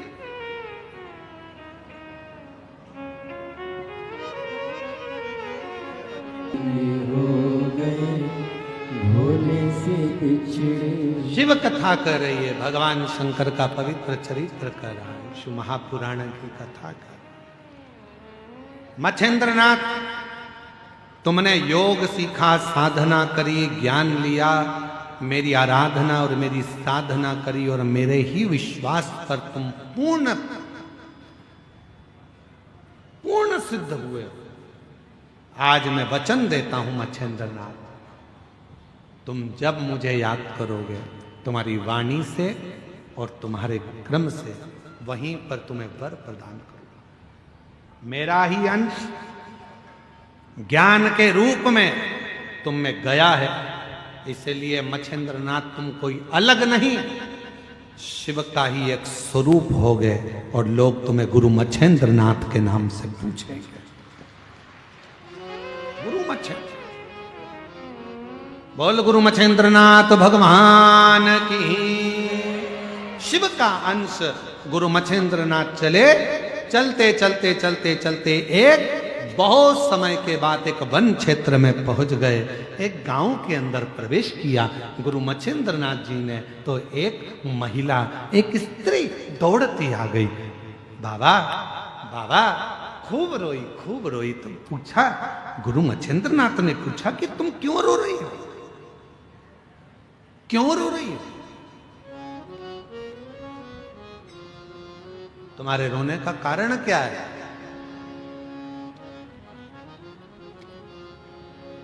क्यों रो रही हो तुम? गुरु मच्छिंद्रनाथ ने पूछा।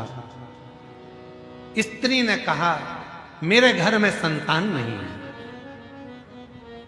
नारी बोरी मेरे घर औलाद नहीं। गुरु मच्छिंद्रनाथ ने कहा कि अभी तो मैं कुछ देर पहले ही बाबा भोलेनाथ को भस्म चढ़ा के आया, भभूति मेरे पास रखी है, भस्म ले, ये भभूति लेकर जा, ये भस्म लेकर जा,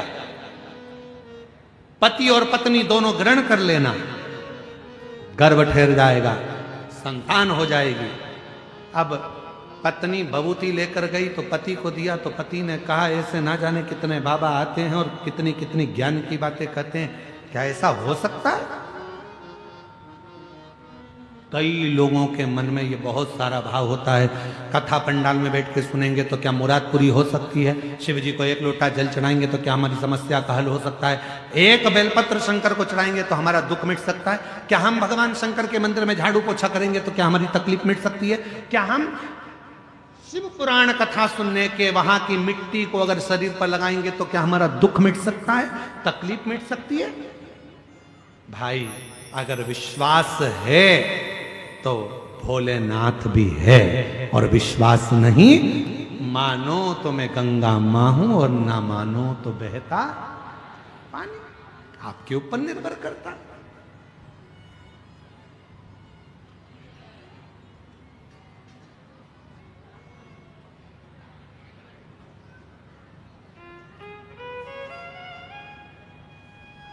निर्भर आपके ऊपर करता है। मानो तो मैं मां दंतेश्वरी सती के दंत से प्रकट हुई और दुनिया का कल्याण करने के लिए दुनिया की सारी शक्तिपीठ मिलने के लिए इस दंतेवाड़ा में आती है। मां दंतेश्वरी के पास, दंतेश्वरी के पास। मानो तो मैं दंतेश्वरी, ना मानो तो मां के रूप में विराजमान। आओ तो ठीक, ना आओ तो ठीक। तो मां दंतेश्वरी है। मानो तो दुनिया का भंडार भरने वाली है। मानो तो दुखों को समाप्त करने वाली है। मानो तो कष्टों को निगल जाने वाली है। और ना मानो तो बेटी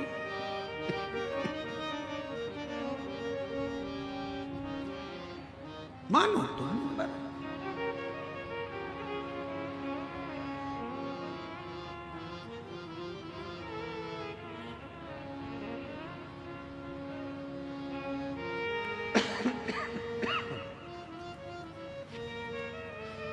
शिव कथा कर रहे हैं, भगवान देवादिदेव महादेव का चरित्र कर रहे हैं, शिव महापुराण की कथा कर रहे हैं। भभूत दे दी, ले ये पति को दिया। स्वामी एक संत मिले थे, उन्होंने ये भस्म दिए है, भभूति दी है। कह रहे थे पति पत्नी दोनों खा लेना, बच्चा हो जाए।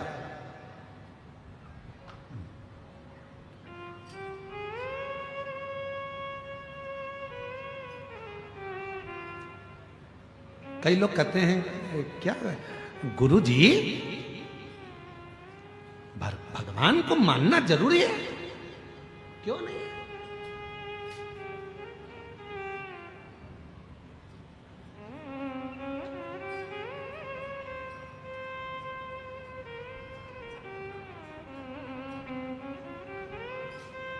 ईश्वर क्या है, भगवान क्या है, जिस दिन तुम्हें समझ में आ गया तुम्हारी जिंदगी सार्थक हो जाएगी। कर्म करो, मेहनत करो, परिश्रम करो और छोड़ते चलो उस देवादिदेव महादेव पर, लक्ष्य तक वो पहुंचाए। आज का पढ़ा लिखा जमाना है, जरा सा थोड़ा सा लोग पढ़ लेते हैं तो कहते हैं हम ईश्वर को नहीं मानेंगे, हम भगवान को नहीं मानेंगे। थोड़ी अकल लो, वो अंबानी परिवार से थोड़ी अकल लो, करोड़ों का धन है, वैभव है, उसके बाद भी भगवान की भक्ति में हमेशा लगा ही रहते हैं।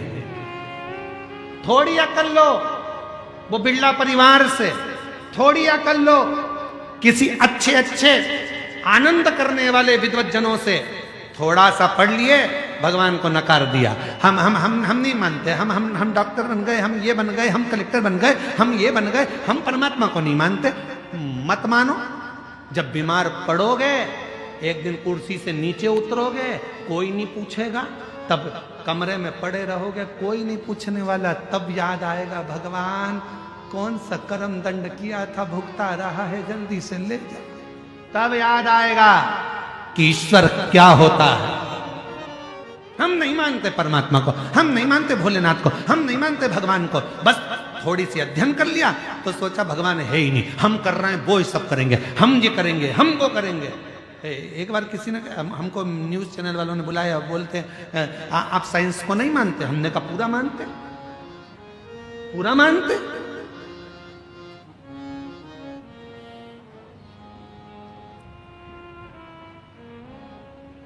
पर आप तो कहते हो कि एक लोटा जल सारी समस्या का हल। हमने कहा बिल्कुल हम ये कहते, क्योंकि एक समय ऐसा आता है डॉक्टर इलाज करने जाता है, ऑपरेशन करने जाता है, और जब ऑपरेशन बिगड़ता है तब डॉक्टर भी आखिरी में कह देता है अब उसके हाथ में है।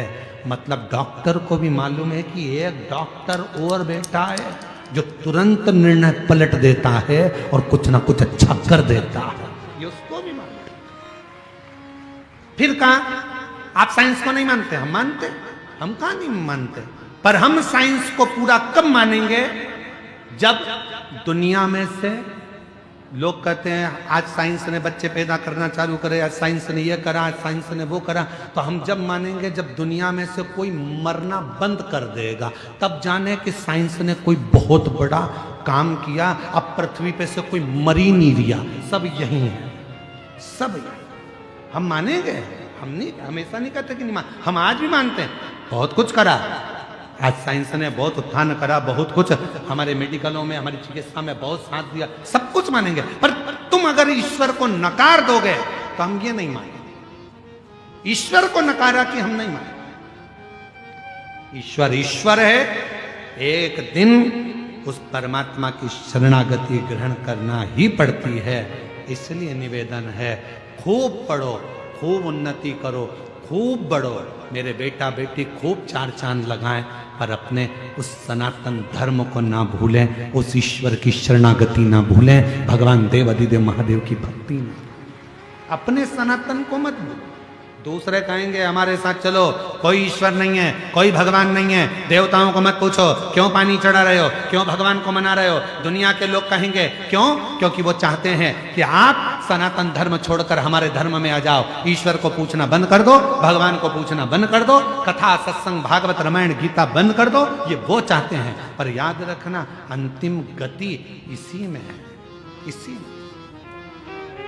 झूठी पत्तल खाने दूसरे धर्म में मत जाना, भले अपने धर्म की सूखी रोटी खा लेना, पर दूसरे धर्म में प्रवेश मत करो। सूखी रोटी खा लो, नहीं जाए रहो। दिया भभूति मच्छेंद्रनाथ जी ने थोड़ी सी भस्म दे दी, ले पति और पत्नी दोनों खा लेना। पति गुस्से में आ गया, भस्म खाने से, भभूति खाने से क्या बच्चा हो जाएगा, संतान हो जाएगा? भभूति ली पत्नी के हाथ से और खुद ने भी नहीं खाई, पत्नी को भी नहीं खाने दी। और गाय के गोबर में, गाय के ग्वाड़े में, जहां गाय बनती थी उस गौशाला में, उस भभूति को, उस भस्म को फेंक डाल, चले गए। समय बीत गया।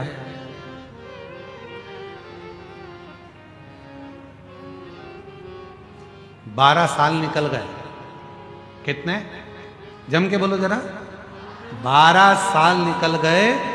12 साल के बाद गुरु मच्छेंद्रनाथ उस गांव में फिर आए और गुरु मच्छेंद्रनाथ जी ने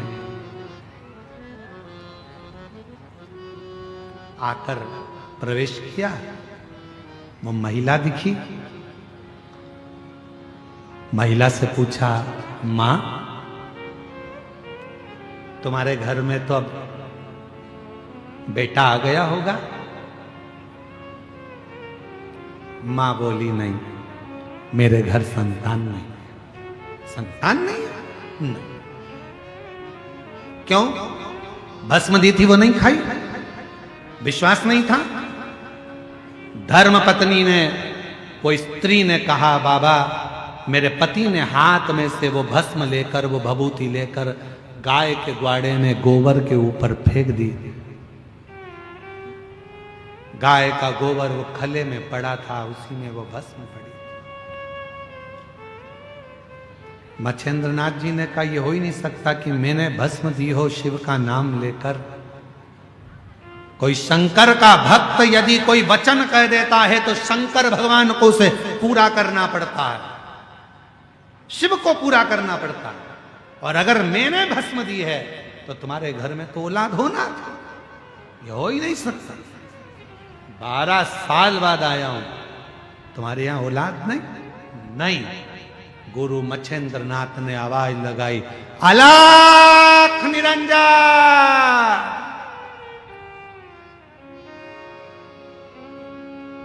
गुरु मच्छेंद्रनाथ फिर बोले, अलख निरंजन। फिर आवाज लगाई, अलख निरंजन। इतनी देर में गाय के गोबर में से एक बच्चा निकल कर आया, आदेश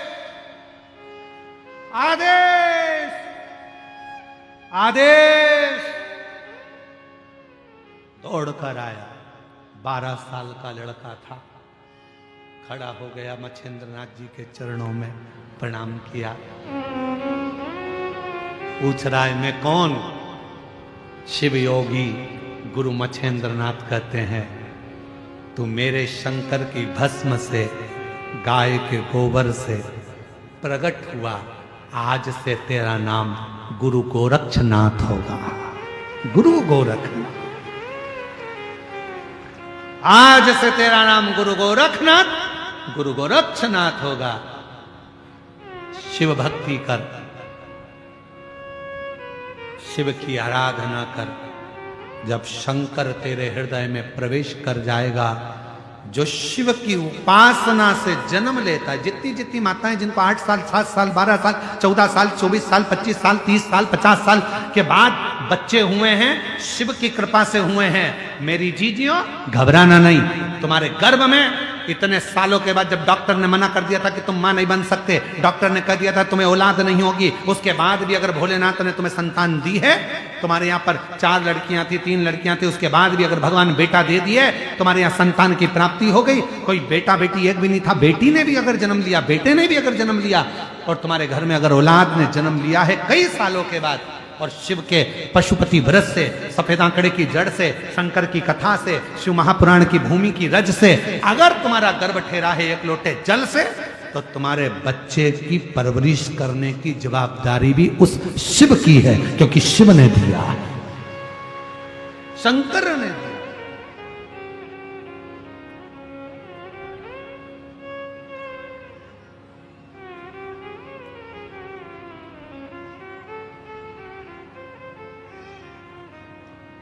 वो शिव की कृपा से मिला, शंकर के। गुरु गोरक्षनाथ प्रकट हो गए।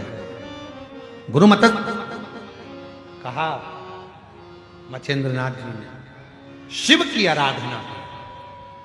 गुरु गोरखनाथ जी ने पूछा कि शिव क्या करते हैं? गुरु मच्छेंद्रनाथ जी ने कहा, जब आप पूर्ण तरह से शंकर ही शंकर की भक्ति में डूबे रहते हो, तो तुम्हारे भीतर, तुम्हारे हृदय में, तुम्हारी वाणी में, तुम्हारे श्रवण में, तुम्हारी भुकुटी पर, तुम्हारे ब्रह्मांड में स्वयं शिव आकर बैठ जाते हैं, और तुम्हारी वाणी भी शिव की वाणी हो जाती है। फिर उससे कोई झुटला नहीं सकता, कोई झुटला नहीं सकता। सत्यम शिवम सुंदर, वो वाणी से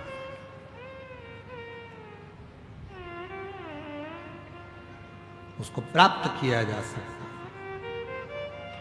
प्राप्त। महाराज,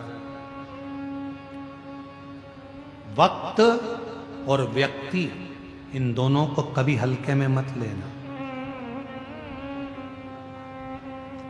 हम हमारे पूरे कुबरेश्वर धाम पर जितने भी बच्चे वहाँ कार्य करते हैं, जितने भी सेवक वहाँ लगे रहते हैं, चाहे हमारे आशीष जी हों, चाहे कोई संगीत वाले हों, चाहे हमारा साउंड वाले हों, चाहे कोई व्यक्ति, दुनिया का कोई भी व्यक्ति, हम सबको एक बात कहते हैं, वक्त और व्यक्ति इनको कभी हल्के में मत लो। कब कौन सा व्यक्ति का वक्त बदलेगा और कब तुम्हारा वक्त बदलेगा और कौन से व्यक्ति से किस वक्त तुम्हें जरूरत पड़ जाए उस व्यक्ति की कोई भरोसा नहीं, कोई वक्त और व्यक्ति इनको कभी हल्के में नहीं। समय सबका पलटता, सबका।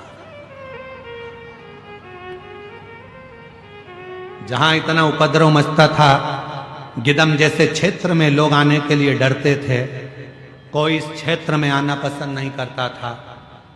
नक्सल के कारण आज नक्सल पर कमांड हुआ, आज पूरा गिदम और दंतेवाड़ा क्षेत्र खुलकर जी रहा है। वक्त बदला, वक्त बदला, समय बदलता, सब कुछ बदलेगा। तुम्हारे पड़ोस में कहीं घूड़ा भी पड़ा है, कचरा पटकते थे, उस कचरे पटकने वाली जगह पर भी बड़ी बड़ी होटल बन जाती है। कभी कभी तुम्हें स्मरण में आता है तो कचरा घर था, कचरा पटकते थे, ऐसी जगह थी वैसी जगह थी, और वहां बिल्डिंग तो नहीं हुई है। वक्त और व्यक्ति, किसी को हल्के में मत लो। छोटे से छोटा व्यक्ति भी है तो उसको प्रणाम करना चालू करो। कब वो अच्छी जगह पर बैठ जाएगा, कब वो बहुत ऊंचे सिंहासन पर बैठ जाएगा, किसी को नहीं मालूम है। कब वक्त पलट जाएगा, किसी को नहीं मालूम है। इसलिए याद रखो, वक्त और व्यक्ति को कभी हल्के में लेकर मत चलो। समझ कर चलना, जो वक्त आज है भगवान की कृपा से अच्छा है, इसी को हम खुश होकर जिएं। कल का इंतजार ना करें, और दुनिया कल के इंतजार में बैठी। कल क्या महाराज,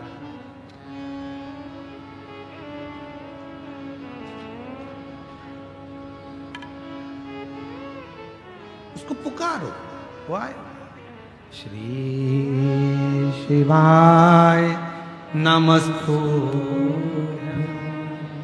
श्री बोलो बोलो सब बोलो, नमस्तुभ्यं श्री शिवाय नमस्तुभ्यं, श्री शिवाय नमस्तुभ्यं। पीछे वाले भी आवाज आना चाहिए आप लोगों की यहां तक। श्री शिवाय नमस्तुभ्यं, श्री शिवाय नमस्तुभ्यं। ये वो मंत्र है जिस मंत्र के बल पर अगर व्यक्ति दिन भर में इस मंत्र का 21 बार, 11 बार, 51 बार और 1 बार भी अगर जप लेता है तो शिव की दृष्टि उस जीव पर पड़ जाती है। उस जीव पर 1000 उसमें यज्ञ का फल इस मंत्र के जप से प्राप्त हो जाता है। जिसके दरवाजे पर यह मंत्र लिखा रहता है, चिपका रहता है, लगा रहता है, उस घर में दुख भी सोच समझ कर प्रवेश करता है, क्योंकि यह घर शंकर का है, इसके अंदर प्रवेश नहीं कर सकता। श्री शिवाय नमस्तुभ्यं, श्री शिवाय नमस्तुभ्यं, श्री शिवाय नमस्तुभ्यं। इस मंत्र की मूलता है। इसलिए कुबेरेश्वर धाम आने वाले जब कंकर शंकर को बीनते हैं, पूजन करते हैं, कंकर शंकर की भूमि पर सोते हैं, कंकर शंकर की भूमि पर रहते हैं, कंकर शंकर की भूमि के बाहर तक नहीं जाते। कई मेरी जीजियां, कई मेरे जीजा, कई मेरी बेटियां, कई मेरे बेटा, कई बुजुर्ग माता पिता ऐसे हैं जो किसी होटल में ठहरना पसंद नहीं करते। कुबेरेश्वर धाम में भले कमरा मिले ना मिले, कमरा मिलेगा तो ले लेंगे, नहीं मिलेगा तो हॉल में सो जाएंगे, हॉल में जगह नहीं मिलेगी तो हम रोड पर सो जाएंगे, पर रहेंगे कुबेरेश्वर धाम की भूमि पर ही। उस भूमि से बाहर नहीं जाएंगे। हमें रहना कितना, 1 दिन 2 दिन उसकी धरा पर रहेंगे, उसके दरवाजे पर आए, उसकी चौखट पर आए। किसी होटल में जाकर रहने पसंद नहीं करते वो, चाहे कुबेरेश्वर धाम के बाहर कितनी भी होटल हो, उसमें रहना ही पसंद नहीं करते। और आपसे भी निवेदन है, बाबा कुबेर भंडारी का आंगन एक बेटी का मायका है। किसी होटल में मत जाओ, आप सीधे कुबेरेश्वर धाम की पवित्र धरा में, कुबेरेश्वर धाम की भूमि पर उस कुबेरेश्वर धाम की धरा पर आओ। कमरा मिल जाए कुबेरेश्वर धाम में तो रहो, नहीं मिले गद्दा लो, कम्बल लो, सब फ्री मिलता है। कुबेरेश्वर धाम की पार्किंग भी फ्री है, कुबेरेश्वर धाम का भोजन भी फ्री है, कुबेरेश्वर धाम की धरा पर रहना, गद्दा कम्बल सब फ्री है। क्यों टेंशन लेना, आराम से अपनी जिंदगी मस्त जी। अलमस्त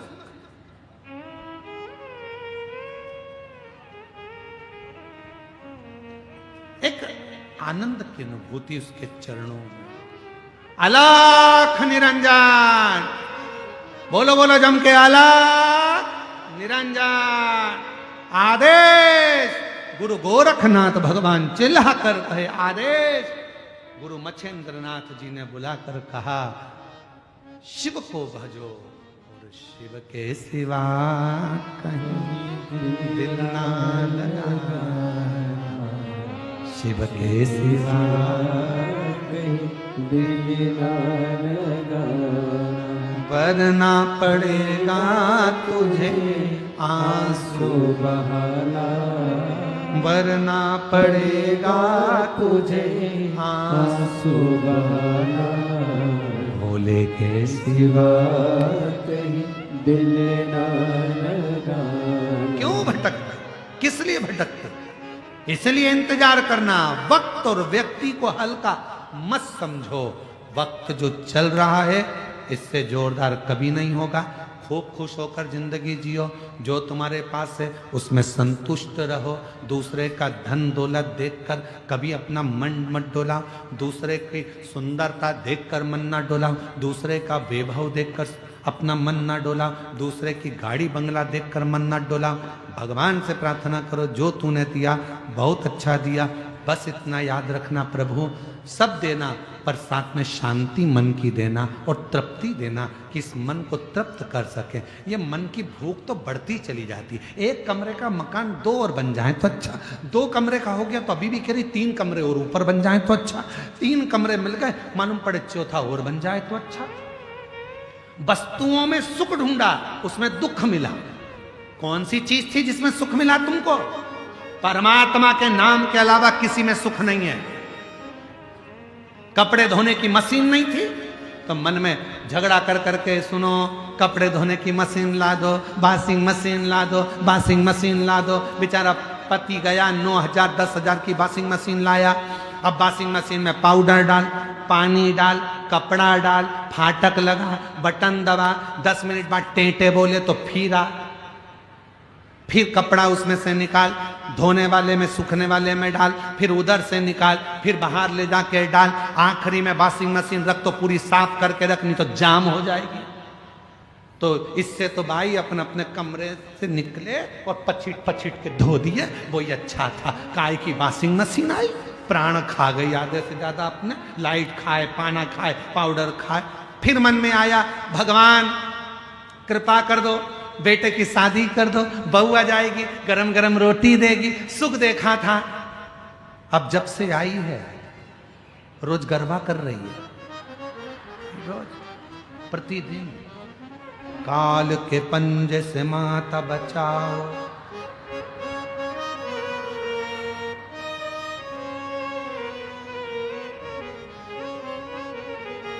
और रोज पहले कह रही थी भगवान बहू दे दो, बस बहू दे दो, गरम रोटी देगी। अब कितनी गरम रोटी दे रही चीजी, मैं क्या बोलूं, मेरी तो बहू भी नहीं आई अभी यार। आएगी तब मालूम पड़ेगा कितनी गरम दे रही है, वो तो तुमको मालूम पड़ रहा है। अब तुम्हें रोज नवरात्रे में आरती गाना पड़ रहा है, अम्बे तू है जगदम्बे काली।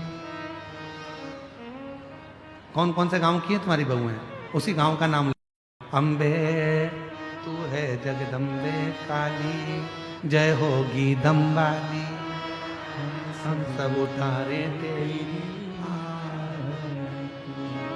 तेरे घर के सास ससुर पर भीड़ पड़ गई भारी।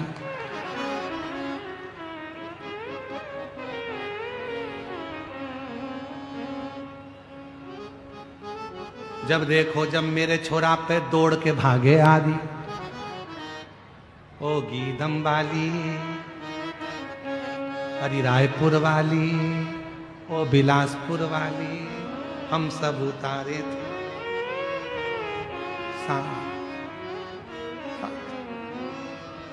भारी पड़ रहा। फिर सोचा बाबा अब बहू आ गई, भगवान ऐसी कृपा कर दो मेरी बहू के जापा हो जाए, छोरा छोरी हो जाए, मैं दादी बन जाऊं। दादी बन के सोने की, बोलो बोलो बोलो, सोने की सीढ़ी पे चढ़ जाऊं। घर की 2 सीढ़ी चढ़ नहीं पा रही, सोने की सीढ़ी चढ़ने जा रही। और घर के बहू बेटा ऐसे उस पार, इतनी बड़ी कोई सोने की सीढ़ी नहीं बनाई। कितनी बड़ी बनाई, इतनी सी, और वो भी अंगूठे में फंसा रहे अम्मा के। बांध दो, अम्मा के पांव में बांधो, बांधो सोने की सीढ़ी। और पूरे गांव में डोंडी पीट दी, रिश्तेदारों में हमने हमारी माता जी को सोने की सीढ़ी चढ़ाई। माता जी स्टेज की सीढ़ी नहीं चढ़ पाई। कहां मतलब की चढ़ाई, मंदिर की ना चढ़ पा रही। इसलिए सुख मत देखो, वस्तु में सुख ढूंढोगे दुख मिलेगा। सोचा था अच्छी शादी में बहुत जोरदार कपड़े लूंगी, ऐसा महंगा महंगा चुन्नी बेस लिया, ऐसा बेस लिया, ऐसे ऐसे जेवर लिए, इतने भारी भारी, बड़ा सा ब्यूटी पार्लर बुक करा, उसने 4 घंटे तक निचोड़ दिया ले। और इसके बाद ना जाने ऐसा ऐसा ना जाने क्या क्या बांध बुंधा के ऐसा तैयारी करके, और ऐसा पिन्हा पुनू के ना जाने कजन के अंदर ऐसा भरा, और इतना लंबा श्रृंगार करके और डेंटिंग पेंटिंग करके स्टेज पे खड़ा कर दिया। इधर से तो लहंगा चुभरा, इधर से जेवर, ऊपर से कान अलग पक गए, और ऊपर से पति कह रहा प्रणाम करो प्रणाम। अब वो पति से बोली जितनी बार झुकती हूं उतनी बार तकलीफ होती, तुम कर लो। अब खड़ी ऐसी कैसी, हिले न डूले। सबसे पहला काम उसने एक ही करा, जैसे स्टेज से उतरी, भैया ये लो, भैया ये लो। अरे भैया अपन तो साधारण ही अच्छे हैं, इसलिए जीजी याद रखो जितना परमात्मा ने दिया है उसमें सुख ढूंढो, दूसरी वस्तुओं में सुख कभी नहीं मिल सकता, कभी नहीं मिलेगा। सुख ढूंढना बंद करो। आज की जो जिंदगी है, आज जैसा जीवन जी रहे हो उसमें सुख देखो। सर्वे भवन्तु सुखिनः। आज जैसी जिंदगी जियो, जितना भगवान ने दिया उसमें संतुष्ट रखो, जितना अच्छा शरीर दिया उसमें संतुष्ट रहो, अपने पास जितना है उतने में संतुष्ट रहो। गाड़ी नहीं है कोई बात नहीं, महल नहीं है कोई बात नहीं, पर दिल तो बड़ा है ना, कोई आए तो भूखा ना जाए, इससे बढ़कर कुछ नहीं चाहिए। स्माइल देकर जियो, खुश होकर जियो, ये जिंदगी का सुख है। रो रो कर जिंदगी मत जियो, अपने जीवन को आनंदित जीने का प्रयास करो, जो शिव ने सिखाया है, सत्यम शिवम सुंदरम की जिंदगी जियो। गुरु गोरखनाथ जी को ज्ञानोपदेश दिया, आगे वर्णन आया। माँ पार्वती जगत जननी, भगवान श्री गणेश जी महाराज प्रकट हुए हैं। जोरदार ताली बजाएं, भगवान श्री गणेश जी महाराज पधार रहे हैं आनंद के साथ। बोल गणेश जी महाराज की। गणपति बब्बा, गणपति बब्बा, गणपति बब्बा। एक लड्डू छोटा सा, गणपति बप्पा मोटा सा। जोरदार ताली बजाएं सभी श्रोताओं को। हर